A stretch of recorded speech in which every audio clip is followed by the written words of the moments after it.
Have you ever had something important to do? You've thought about it all day or all week, and yet somehow you decide to organize your desk again, check your email 3 times, or maybe clean the kitchen, but still haven't actually done the real thing. And let's be honest, we've all done it.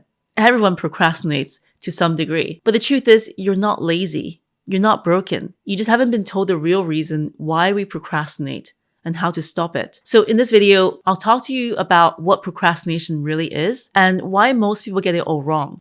I'll share the strategies and techniques that work for me, backed by research, that are easy for anyone to use and build momentum in their life that lasts beyond just motivation. And let me know, is there one thing that you've been putting off? Share it below and let's help keep each other accountable to finally take action on it. So here's the thing. Most of us think procrastination means we're lazy or we just don't care enough. But Dr. Tim Pitchell, he's one of the world's leading expert on procrastination. He says that we procrastinate not to avoid work, but to avoid how the work makes us feel. And let me explain what that means. So let's say you need to write a report or prep a pitch for an upcoming meeting, and you keep putting it off. It's not that writing the report or prepping the pitch is hard. It's that it brings up emotions. So self-doubt, fear of getting it wrong, fear of looking unqualified, feeling not ready, not enough. And your brain, it wants to protect you. So it says, let's do something else for a bit, something easier, something certain. That's not laziness. It's avoiding the emotions that you want to protect yourself from. And this came up for me a little while back when I had to prepare a really big workshop. It was for a group of senior leaders at a company. So these are people that I really respected. And even though I'd done similar work before, I kept stalling on it. I opened up PowerPoint 5 times and just stared at that blank screen. And you know what I did instead? I went through my notes, I rewrote my bio, and I cleaned my desk again. So why did I do that? Because part of me was thinking, what if I mess this up? What if I'm not good enough to be the one teaching them? And that's what was really going on. I wasn't avoiding the work. I was avoiding what it meant about me. And that's exactly how it shows up for so many people. You maybe have felt it at one point. You're not putting off the task, but you're putting off what the task might show about you. So here's one tool that I still use all the time, and it works really well and somehow super simple. So set a timer for 5 minutes. That's it. And tell yourself, I only need to work on this for 5 minutes. Why 5? Because it's low pressure for you. Your brain can handle that. And usually, once you get started, that resistance on this work starts to go away and you keep going. Psychologists have actually studied this. And it turns out that motivation, it doesn't come before action. It usually comes after it. So when you're in doubt, don't wait until you feel ready. Just start with a very low friction way to work on what you've been procrastinating on, even just for 5 minutes. That's usually enough to change your whole energy. And that tiny, small win, just starting, it also helps to regulate your own emotions. So in Tim Pitchell's research, students who finally started working on an avoided task, they reported feeling less stressed and more capable almost immediately. So that task didn't change. They did, just by taking action on it. Now, another really sneaky reason that we procrastinate is overwhelm. Not because the task is too hard, but because it's not clear. Like when you tell yourself, I need to write the report. What does that even mean, right? Where do you start? Not knowing what to do as your first step, it stops you from taking action. So you want to break it down until it feels super small, that it feels easy to take that next step. So for me, when I was procrastinating on my presentation, I just wrote out the simple tiny steps that I can do right now. Even if that means I close my laptop after the first step and come back to it a day later. So list out 3 key ideas, sketch the intro slide, write 100 words of rough notes. So by doing this, when I next come back to this and when I open up the file, there's already momentum in there and things I've done to keep me going because I've taken that tiny first step. And for me, once that task feels doable to me, it's a lot easier to actually begin. And research shows that even tiny progress on meaningful goals in your life increases your well-being and actually gives you more motivation. So one of the reasons that procrastination hurts so much is because we internalize everything. We start to believe it's who we are. I would used to say to myself, I'm just a procrastinator. I just never finish anything. And that was my own identity for so many years.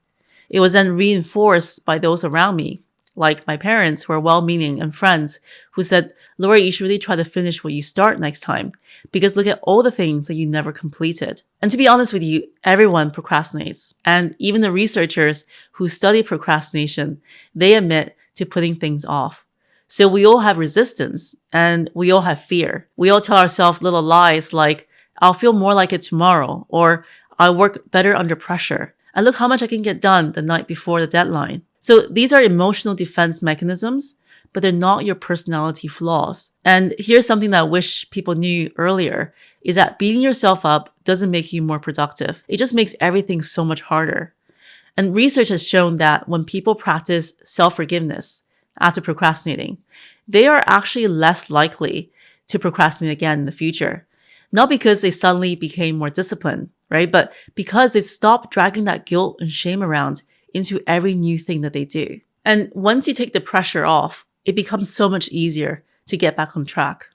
I finally forgive myself for all the years before when I procrastinated or couldn't finish things that I started.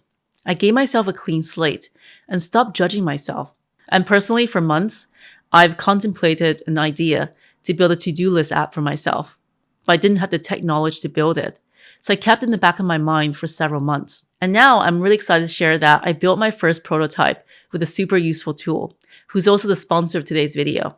Let's take a look. You know the idea that's been sitting in the back of your mind? Maybe it's an app, a side project. So if you ever thought, I built it, if only I knew how, I want to share an incredible tool with you. I recently discovered Horizons. It's an AI-powered web app builder by Hostinger that removes the need to code, design, or get overwhelmed by tech. I recently used it to build a simple to-do list app. And you know what surprised me?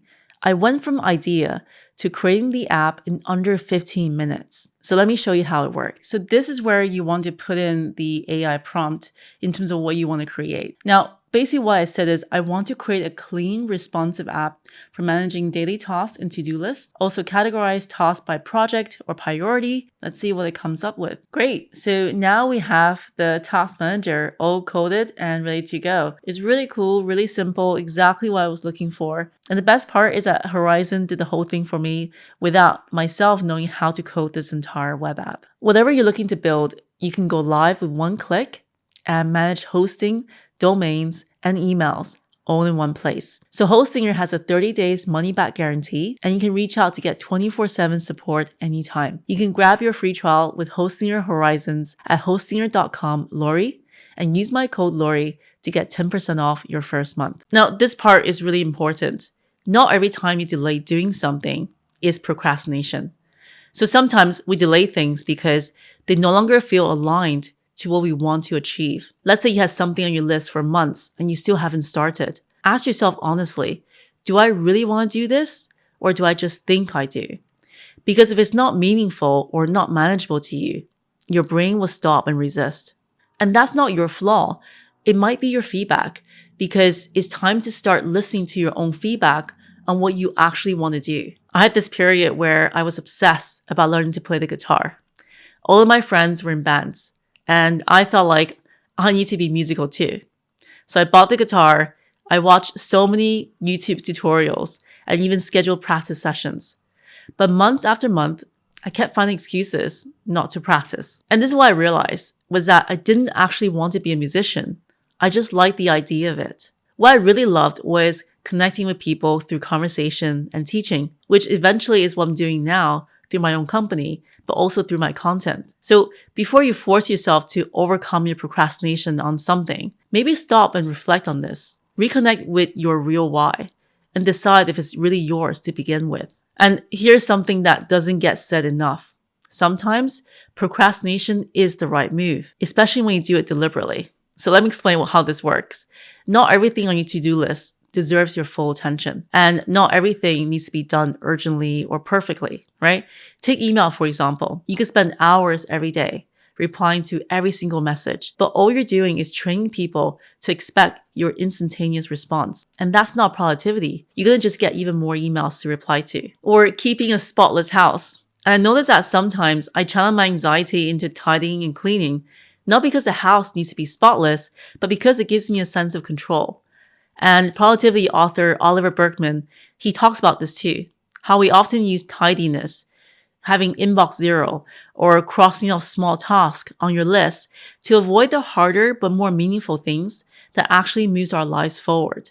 So yes, procrastinate on the unimportant things. And remember to let the small stuff slide. Save your energy for what really matters. At the end of the day, you'll never get to do everything. The goal isn't to do it all.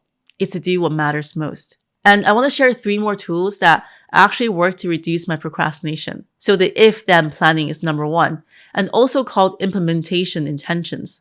So for example, let's say I could say to myself, it's 9 a.m., I made my coffee, and I'll open my laptop, and I'll write for 5 minutes. This is very similar to habit stacking, where you're stacking your intentions on top of something you're doing already. And it makes it so much easier to repeat day after day taking that action. And number 2 is to remove temptations. So we're all human, and it's hard when temptations like your phone or devices are right there in front of you. So get it out of your way.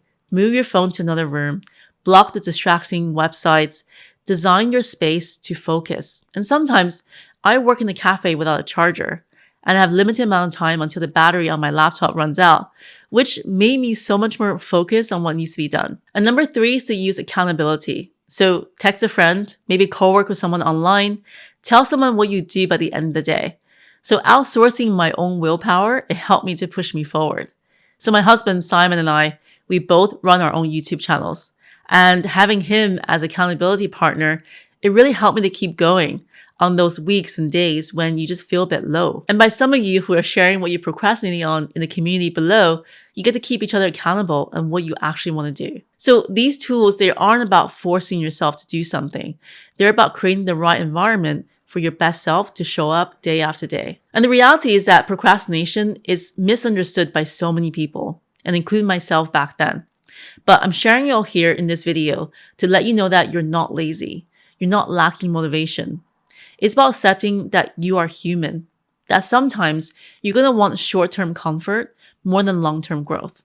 And that's okay. But once you see the pattern and learn how to manage your emotions instead of being driven by them, and you forgive yourself in the process, you can actually break the cycle. If you found this video helpful, check out my video on the 5 simple mental habits of high performers, where I break down practical strategies to boost your mental fitness. And if you haven't yet, consider subscribing for more videos like these. I create videos to help you work smarter, reclaim your time and attention, and build a life that feels aligned. And thank you so much for watching, and I'll see you in the next video.